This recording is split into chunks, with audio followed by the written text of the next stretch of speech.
they think every black person is like loud, or every black person is extremely strong. Like, relax, I'm not strong. Also, I see the stereotype that like black people are good in bed. This is very common, like the things they do, stuff like that. That's it. And they think every black person is a rapper, especially every black person with dreadlocks like this. I've been randomly called like I show speed because of the hair. I'm like, Can my people they give me so many names? They call me Paul Pogba. Pogba. You actually look like Paul Pogba though. So Yeah, they give me so many names. They give me Vinicius Junior. I think it's very normal. And me, I don't really hold anything against somebody having a stereotype. Just don't just don't put me in the same basket. You can have a stereotype, but get to know me too. Yeah, but I think after I have a conversation with them, they realize that, oh, okay, it's just individual differences exist. Yeah. I think it's from what they see in the media. YouTube, that is what they see. So you don't blame them for reacting to what they see. And for me, I found it fun. Exactly. And also, I don't find any problem at all. I don't find it weird at all.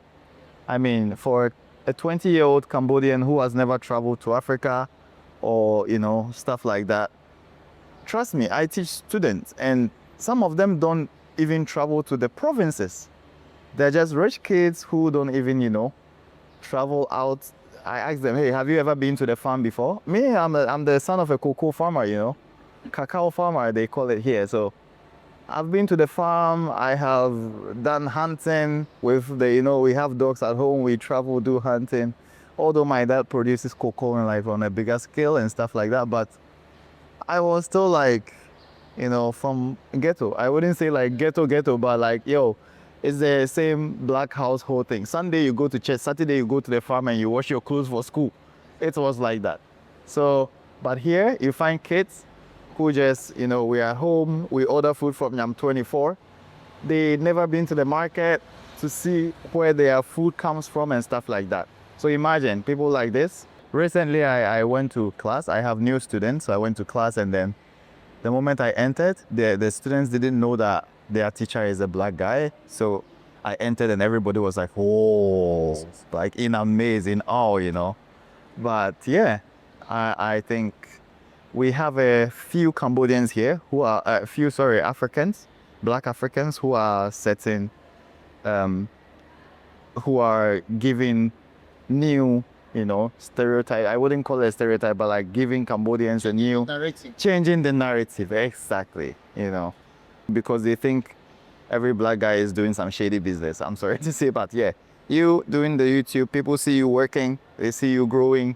Exactly. So if somebody sees you spending your money, they know where your money is coming from, kind of. Which shouldn't be the case. People can mind their business, but me being a teacher, I can say I have taught more than 1,000 students since I started teaching different groups.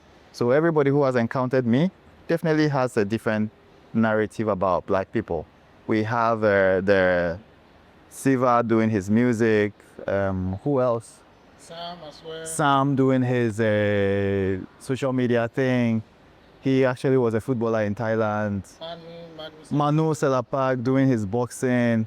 Abdulkader Koulibaly playing for the national team. Mad respect. So it's lovely that I see my fellow black Africans doing these things, changing the narrative for all of us. Meet Kofi, one of the outstanding talented photographers in Cambodia. Originally from Ghana, has been calling Cambodia home since 2019. Today, Kofi opens up about his journey as a black African in Cambodia, his life behind the camera, the challenges he faces as a photographer, and why he chose Cambodia. People are friendly. The things I value are valued here too. That's what I would say. People value good relationships. People value good conversations. People value just out, and you can walk on the street and random people who have never seen you anywhere will just say, hey bro, do you want a beer? These street parties, you know, like tuk-tuk drivers finish work, they open a loudspeaker, like people stay happy here, you know. And the cost of living is not that crazy, especially if you're coming from a country like ours or Western country or something. You realize that cost of living here is not that crazy, you know. So generally, also I would say I'm lucky to have a nice set of friends, you know. So the experience, I think experience in general in a country mostly depends on the people you are connecting to. Negative things are everywhere in the world, and you can literally isolate yourself if you don't want those things. So my experience, I wouldn't say has been too bad, you know, or I would say more positive than negative.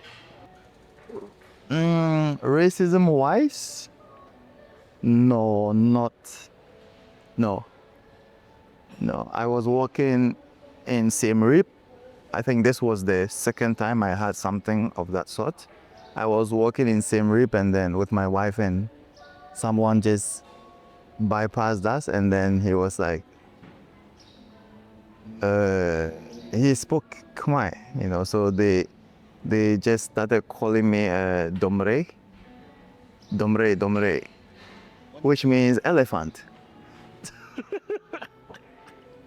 Yeah, and it was pretty obvious. They were like looking at us and looking at me and just pointing, and I'm sure they thought I didn't speak Khmer because Siem Reap is full of, like, you know, foreigners, and yeah, it was a holiday also.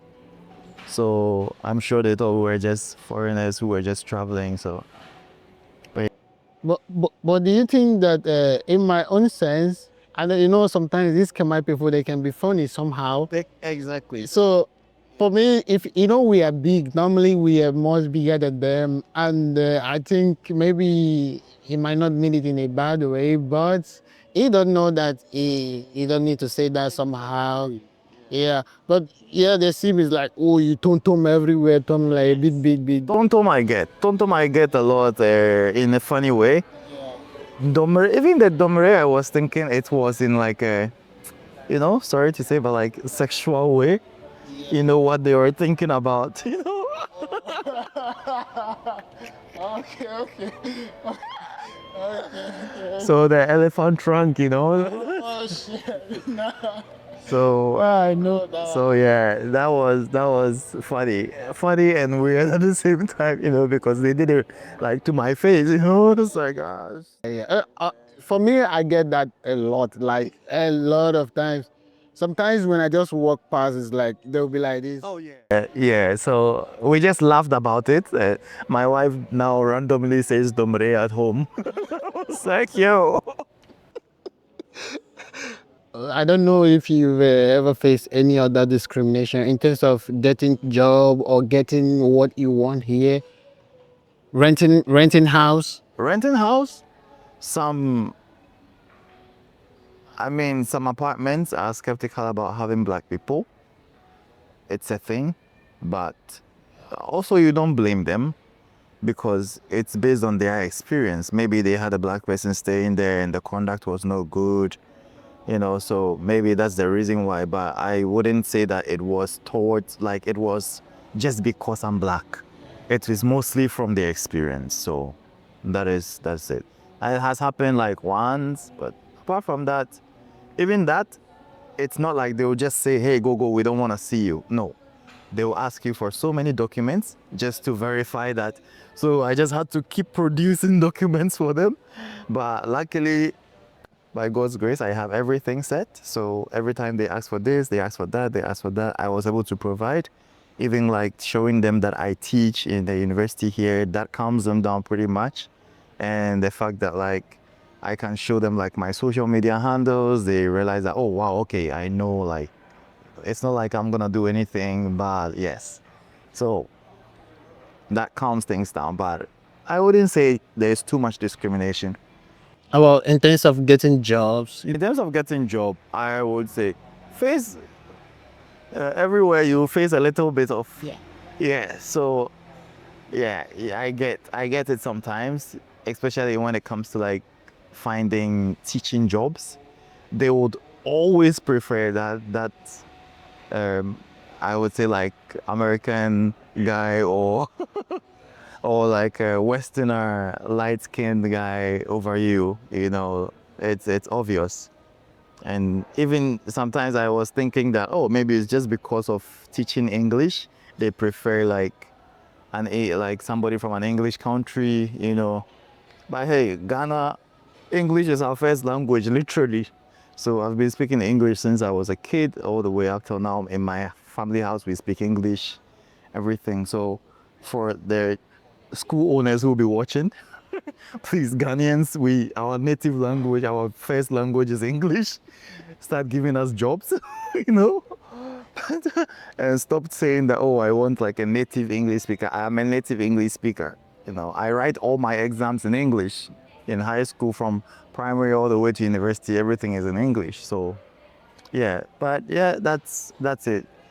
And then later I realized that, oh, it's just what it is. So I decided to find teaching job, which is in my scope, where I'm like undeniably, I would say undeniably good. So I show you my portfolio, I show you what I'm bringing to the table. It's so good you cannot say no, which is what I like, my craft. So that's it.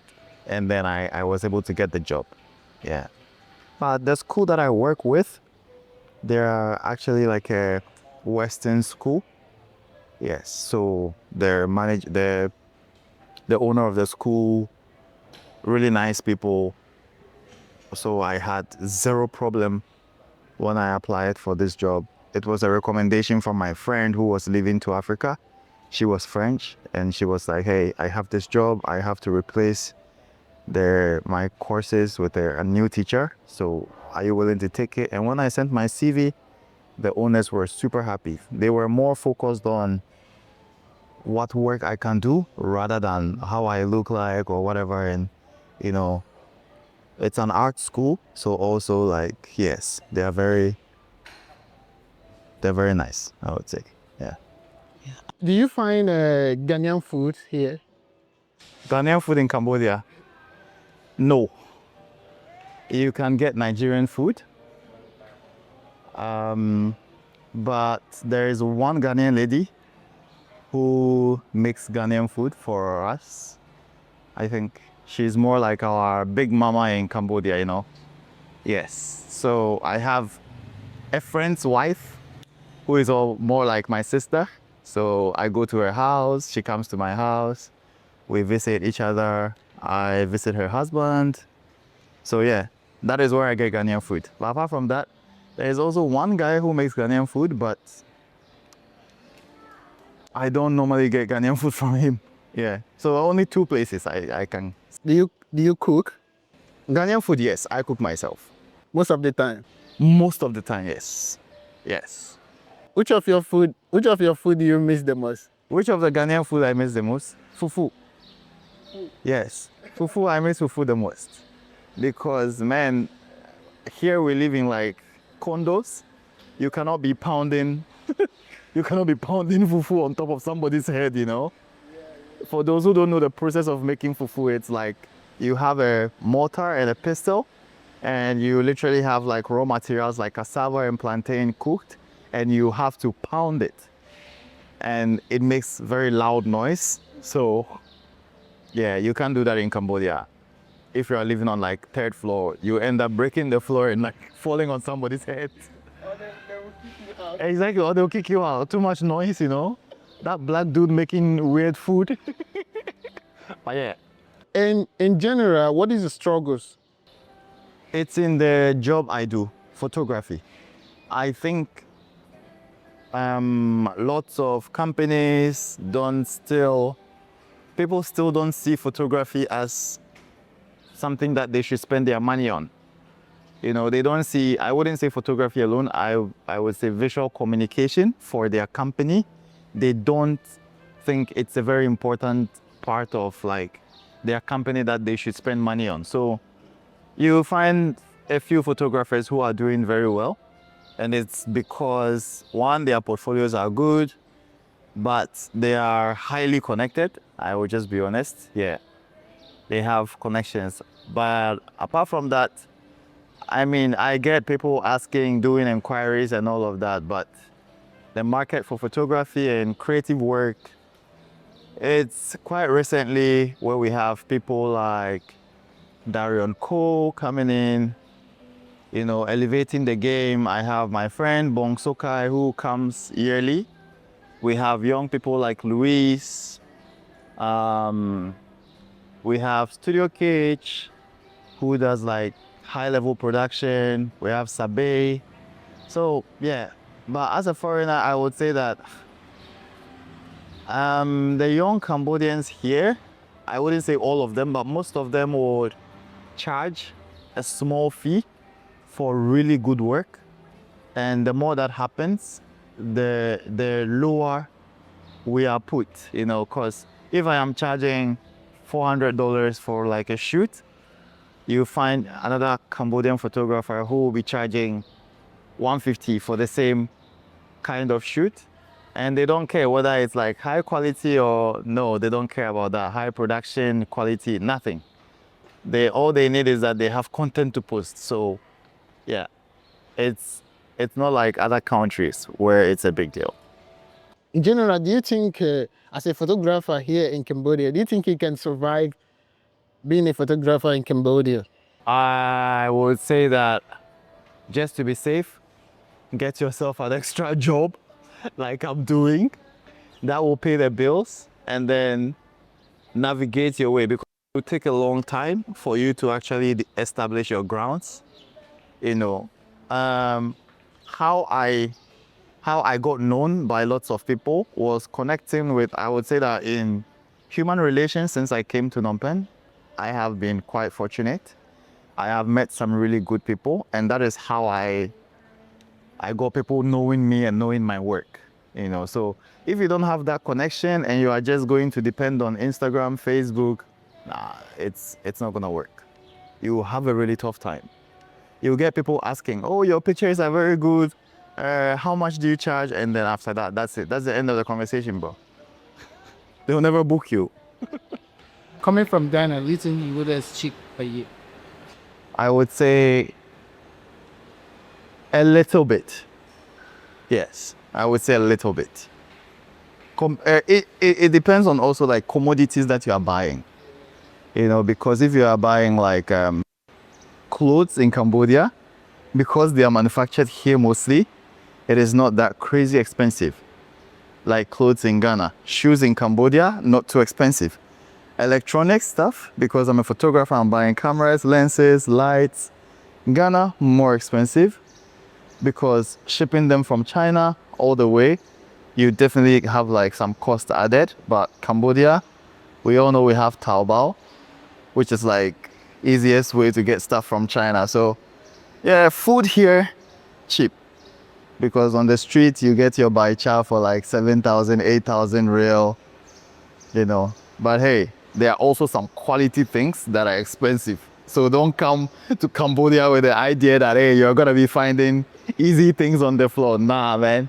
There are like 5-star hotels, 5-star restaurants, that they sell really quality food, but it comes with a cost as usual, as it's supposed to be. So yeah.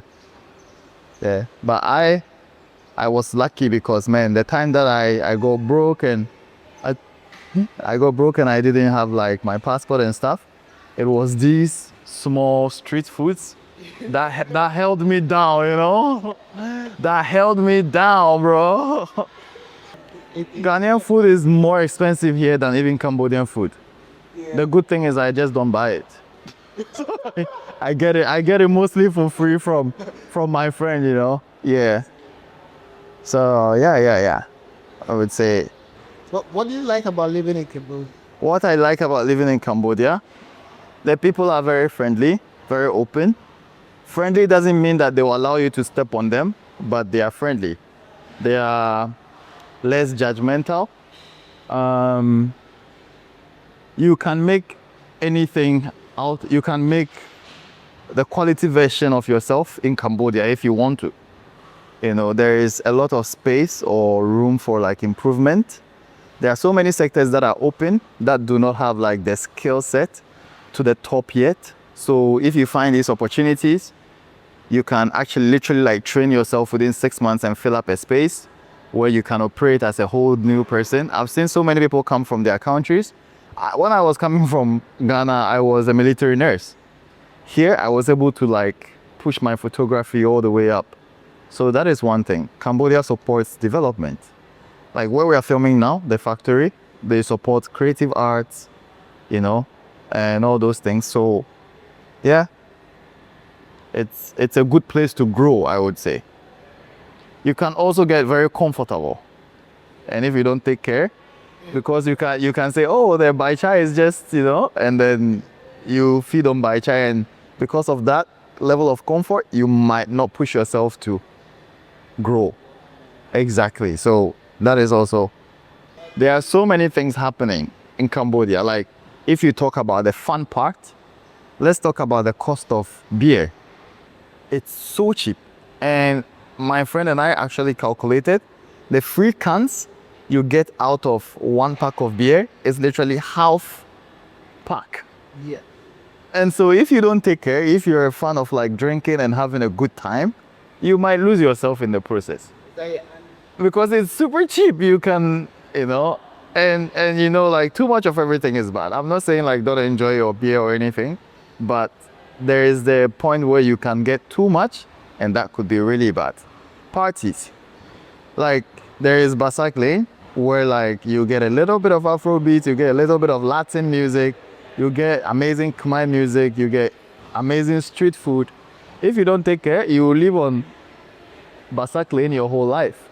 There are two people all the time in any event, I would say. It's either people who are there to sell something to make their money and people who are there to spend more money and go. So you choose. Google says that Cambodia is one of the poorest countries in the world. It's a lie. I'm sorry to tell you.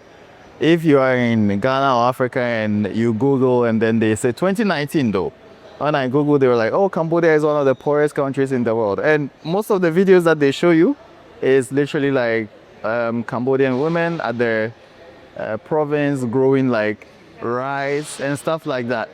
So me, when I was coming, I had the goal of like, you know, documentary photography and stuff like that. And then I came here and I realized that, oh, I woke up one day, I looked downstairs and then there was like 3 Lamborghinis parked in front of my house, just like that. They say So, every day you see. yeah. Oh, yeah. You see Rolls Royces, you see. So, yeah, that's what the internet portrays about Cambodia. I'm happy that now there are artists, especially the music scene, getting better and better. Now Vanda is, you know, like top, pushing like Cambodian culture, Cambodian art. We have Khmer Americans like Bong Sokai, as I said, coming into Cambodia, pushing Khmer traditional arts, the Apsara dances and the stuff like that. So now I think there is more improvement about their image of Cambodia outside the world, you know, outside on their internet. So yeah, that was my perception when I was coming. I thought I was coming to live in a province. Young Cambodians who are coming up as artists, as photographers, videographers, I can only speak on this side because that is what I do and these are the people that I interact with. Don't put yourself in a small basket. I have seen a couple of my students showing me messages of clients trying to book their service and the clients literally tell them, oh, I know you are very talented, but your portfolio is super small, so I'm not willing to pay that amount. Be willing to say no to these clients because you guys Cambodians do really, really amazing work, but they get paid small amount for it. Don't look just into Cambodia, look outside Cambodia. Your neighbors or your neighboring countries are big countries when it comes to creative art. Thailand, Vietnam, Singapore. These 3 countries are doing really, really crazy work and they need creative people.